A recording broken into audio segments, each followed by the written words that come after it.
말씀의 맥락 안에서 지금 말씀은 마태복음 20장을 끼어들기 위해서 누가복음 를 쭉 잡아오는데 이 10장, 11장 우리가 접하고 있습니다.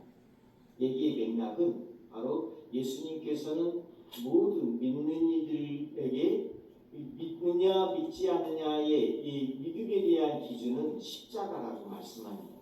십자가를 짊어진 사람이 더 구체적으로 누구에게나 개인적인 십자가가 있지만 개인적인 십자가를 넘어선 사회 보편적 구원을 위한 십자가를 짊어지어야만 바로 참된 그리스도인이다. 그래서 예수님께서는 당신의 12 제자를 선택해서 이 십자가에 대한 삶에 대해서 선포토록 하시죠.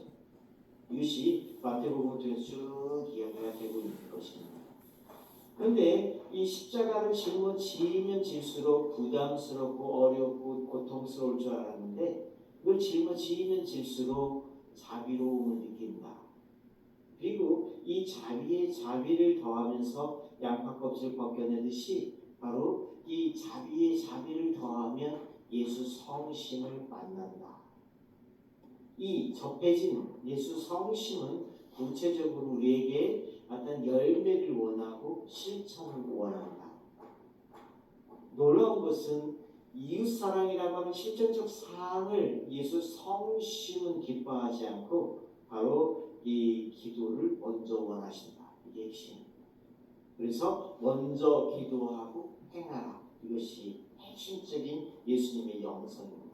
우리가 예수님의 영성을 함부로 못하죠. 너무나 깊고 크고 광대공연하기 때문에 예수님의 영성을 얘기하는 사람 많지 않습니다. 못합니다. 그런데 이야기의 맥락 안에서 복음적으로 치유 과정을 쭉 이 심도 있게 가니까 이런 바로 예수님의 영성이 튀어나오죠. 바로 이 예수 성심은 실천적으로 기도를 강조하시면서 기도의 깊이를 더하는 사람에게 특별한 은총이 주어지느니 그 은총이 뭐냐? 초대다. 초대. 하느님 나라에 대한 초대, 영에 대한 초대. 그래서 그리스도인들을 거두절미하고 초대받은 당신이라고 하죠. 근데 이렇게 즉흥적으로 초대받은 당신이라고 쓰기에는 좀 치사한 부분이 있습니다. 우리가 그 초대에 합당하지 않기 때문에 초대받은 여러분, 여하튼 이렇게 시작되는 거죠. 초대받은 여러분, 여러분이 합당하게 하느님 나라의 초대를 받으려면 묵시록 22장에서도 얘기하는 것처럼 모두 고운 아마포 옷을 곧 혼인 예복으로 입어야 합니다.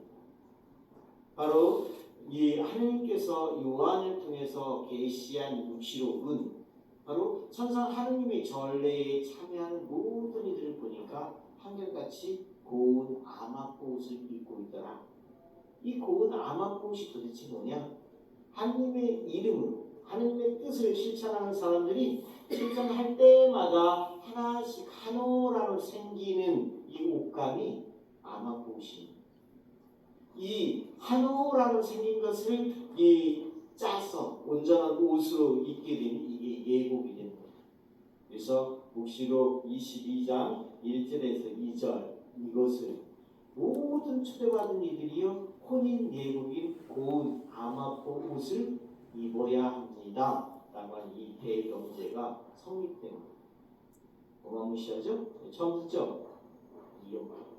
말씀을 그래서 이 맥락 안에서 섬세하게 이렇게 묵상해 오면 놀라운 부분이 있습니다. 그런 부분을 우리는 다 거두절미하고 주일날 한번 딱딱 듣는 건 60전짜리 말씀 듣는 겁니다. 그냥 모든 교중이 다 이해할 수 있는 60전짜리의 틀을 주일 미사 때 얘기하는 거죠. 섬세한 노리스는 평민사에 그러면 이 혼인 예복을 갖추려면 우리가 어떤 삶을 살아야 합니까? 복음을 선포하는 삶. 두 번째, 이 불행을 없이 하는 삶. 곧 이 참된 행복을 추구하는 삶. 이게 뭐냐? 바로 불행을 어떻게 없이 합니까? 어제 복음이죠. 간단하게 소유지향적 삶을 없이 해라. 존재지향적 삶을 추구해라. 이게 핵심이에요. 우리가 참된 행복을 어떻게 얻습니까? 소유가 우리를 망가뜨리니 그 모든 소유를 없이 하고 바로 하느님의 자녀라고 하는 존재지향적인 것에 대해서 찬미와 감사를 드려라. 세상 우주 만물에 대해서 하느님께서 우리에게 안배하신 하느님의 정원임을 인지하며 살아라. 여기서 베델에서 영성이 나오는 거예요. 하느님의 정원임. 모티브가 정확하죠. 그러면 오늘은 뭐냐? 혼인 예복을 갖추기 위해서 이 참된 행복을 추구하는 삶을 살아라. 이 참된 행복은 궁극적으로 뭐냐? 바로 하느님을 경외하는 삶을 말합니다. 이게 영성의 끝이에요. 바로 모든 성인 성녀들이 막 그렇게 조바심을 내고 이 몸을 이 채찍을 쳐대고 편태하고 이 프란치스코 성인처럼 가시 덩굴에 몸을 던지는 까닭이 뭐냐? 바로 경외심을 드러내기 위해서. 경외심. 인간편에서 피조물이 하느님 앞에서 어떤 이 지극한 정성, 지극한 경외심을 어떻게 드러낼 수 있으랴? 이것이 관건이에요. 이 경외심을 다른 말로 우리 인간편에서 두려워함이라고 표현합니다. 하느님을 지극하게 어미롭게 받드는 방식이 두려움입니다. 공포 이런 두려움 말고 지극히 참된 정의와 참된 진리 앞에서 참된 빛 앞에서 느껴지는 그 경외 어린 두려움 있죠? 요걸 얘기합니다. 하느님을 경외하는 삶. 그래서 이 하느님을 경외하는 삶을 위해서 오늘 누가복음 12장을 보면 쉬워요. 왜 뜬금없이 참새? 이게 아니라 이것 때문에 주님께서 말씀합니다. 나의 벗인 너희에게 말한다. 육신은 죽여도 그 이상 아무것도 못하는 자들을 두려워하지 마라. 폼나는 말 아닙니까? 이거 하나만 앞에 있으면 세상 두려울 거 없어요. 그런데 우리는 육신을 죽이는 것에 떨고 있습니다. 아주 저급한 차원이죠. 우리가 이 순교 성지에서 순교자들 경외하는 게 왜 그렇습니까? 이것 때문에 그렇습니다. 육신은 죽여도 그 이상 아무것도 못하는 자를 넘어섰기 때문에. 그죠? 두려워하지 마라. 누구를 두려워할지 너희에게 알려주겠다. 육신을 죽인 다음 지옥에 던지는 권한을 가지신 분 하느님을 두려워하여라.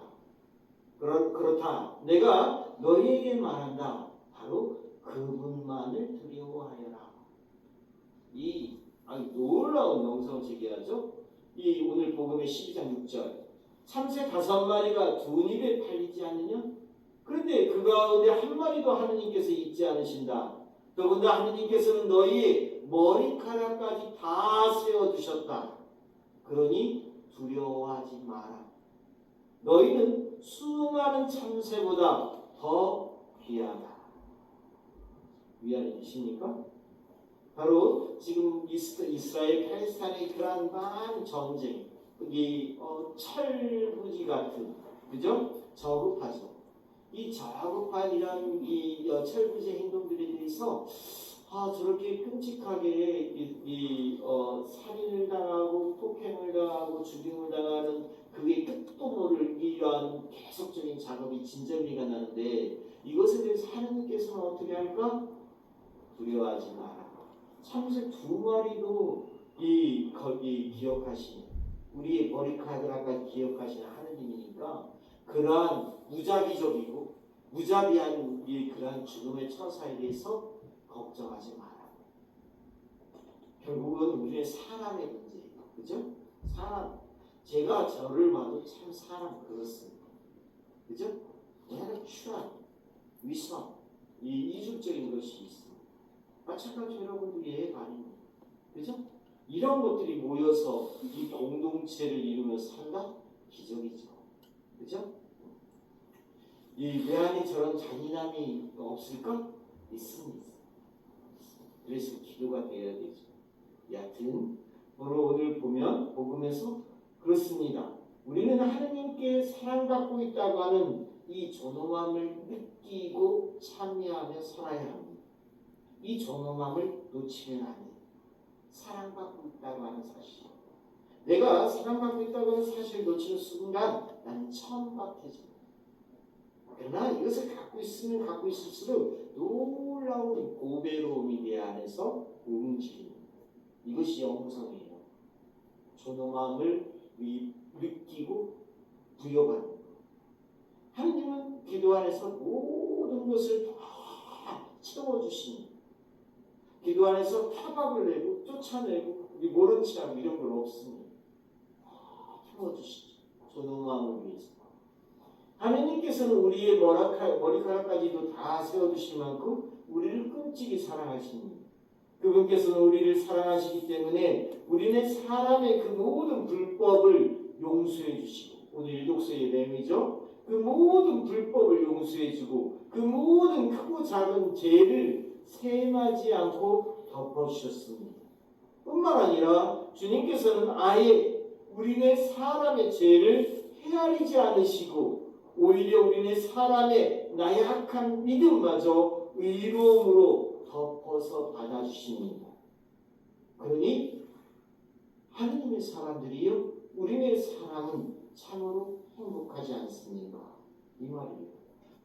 이 행복함을 느껴야 되는데 항상 우리는 불행한다고 불평을 늘어놓죠. 그러니까 주님 품으로 한 발자국도 못 들어가는 거예요. 오히려 그분 눈에 차려면 찬미와 감사로서 이 행복함을 드러내야.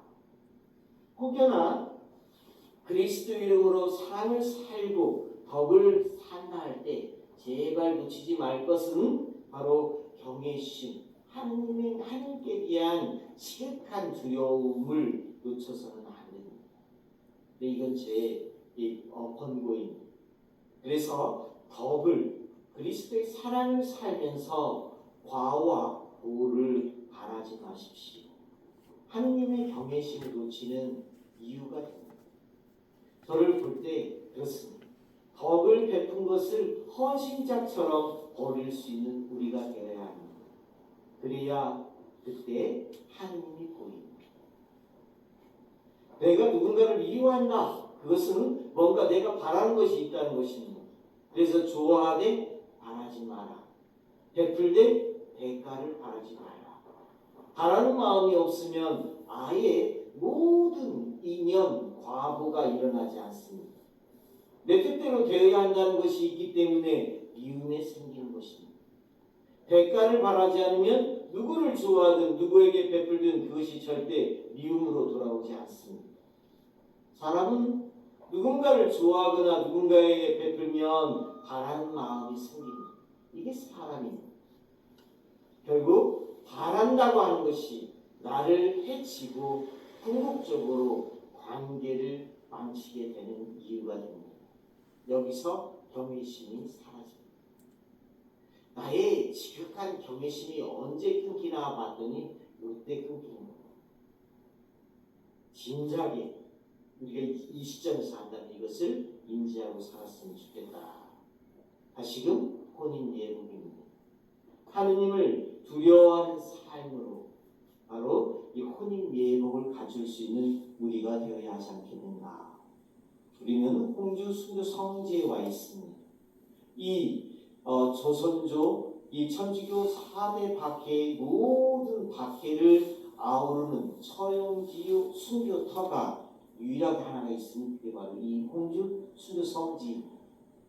바로 정조 왕이 천주학을 사학으로 규명한 이유, 한양에서는 모든 양반네들이 강압해다 뭐다 하는 것들이 다 사라지고 그 중에 한 분, 이존차 무도비고가 한양을 몰래 빠져나와서 예산 땅, 신례원,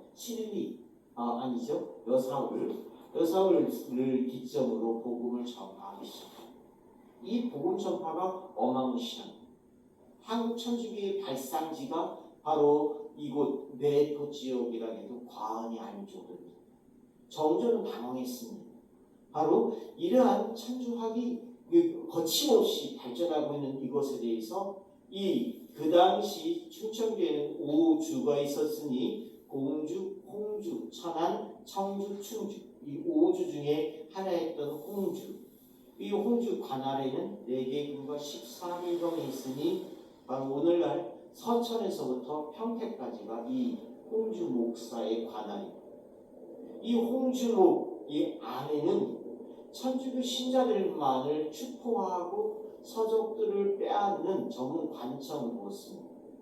이 유례없는 일이죠. 이 경사청이라고 하는 관청인데 이 문관 정삼품 당상관이 홍주 목사를 역임하는데 기이하게도 무관 당상관 정삼품을 여기다가 경사청 안에 진영장을 둡니다. 형을 내리면 신문에서 형을 내리면 바로 그에 대한 집행자가 무관이 되는 겁니다.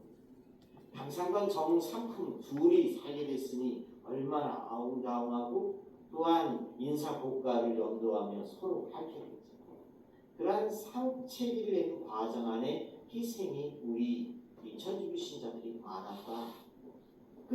얼마나 많습니까? 임금만이 사형이 허용됐던 경국대전의 이 치세 아래서 바로 조선조가 기울은 조선 후기 상황에서 바로 이 지방 관리들도 이견 행세를 내고 바로 이 사형을 감정을 얹어서 공공연하게 했으니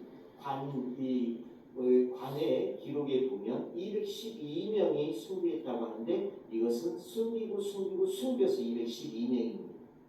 바로 우리가 상식적인 처세로 보면 2,000명도 넘는 순교자들이 이곳에서 교수형으로 참수로 생매장으로 순교에 임했다는 것입니다. 이 순교자들 가운데 오늘 이러한 혼인 예복을 가질 수 있는 경외심을 드러낸 순교자를 소개한다면 이여상 바울입니다. 이여상 바울은 당대 믿지 않는 이들도 쉽게 순교하려면 여사미처럼 매를 맞고 순교해야 돼. 이런 말이 흥행할 정도로 이여상 바울의 순교 행적은 도드라집니다. 이여상은 본시 미신에 빠져 있고 이 믿음이 약한 터라 삼형제가 함께 잡혀서 큰 형이 유배를 가서 순교할 때까지 이여상 바울은 약한 믿음으로 곤장 몇 대 맞고 풀려나왔습니다. 처음에 배교를 피워내서 곤장 맞고 풀려나서 산속에 10여 년 숨어 살다가 두 번째 잡혀 들어왔을 때도 나약한 신앙을 드러냅니다. 관장은 비웃듯이 곤장 몇 대를 치고 다시 풀려주고 근데 형이 죽고 그러한 11년 종합 21년 후에 이여상 바울의 내적 심정은 강하게 바뀌고 있었습니다. 세 번째 잡혔을 때 바로 이여상 바울은 확고부동하게 꺾이지 않은 신앙을 드러내는 것이 아닙니까? 용기 있게 예전과는 다르게 신문을 받아들이고 바로 사형을 받아들입니다. 관장은 화가 치입니다. 이여상 바울까지 나약한 신앙을 드러낼 줄 알았는데 바뀐 그의 신심을 보고 그래서 기록에 의하면 관장은 몽둥이질을 헤아릴 수 없이 해겠다고 기록되어 있습니다. 얼마만큼 때려야 몽둥이질을 헤아릴 수 없이 해겠다라고 할까? 이렇게 몽둥이질을 맞고 이여상 바울가 움직이지 않자 그가 죽었다 생각했는데 갑자기 그가 일어나서 단정하게 무릎을 꿇고 물 한 사발을 청하더니 십자성어를 크게 긋고 바로 이 청한 물을 자신의 머리 위에 붓고 세례를 주더라. 경외심. 이게 경외심입니다. 바로 하느님께서는 이 모든 과정을 다 지켜보면서도 이러한 경외심에 찬 이여상 바오로의 이 신앙 고백적 순교 행위에 대해서 바로 그가 죽자 바로 이 홍주 읍성의 모든 사람들이 한눈에 볼 수 있을 정도로 찬란한 빛이 하늘에 이르렀다라고 하는 기록이 나옵니다. 바로 이 경외심은 우리를 새로운 차원으로 바꿔놓습니다. 우리가 지금의 현실이 저마다 무겁고 힘들고 어려운 일들이 있지만 바로 주님께서 눈에 차고 마음에 들 수 있을 정도의 혼인 예복을 위해서 경외심이 참 두려움 어린 이 신앙을 살 수 있는 우리가 되었으면 좋겠습니다. 아멘.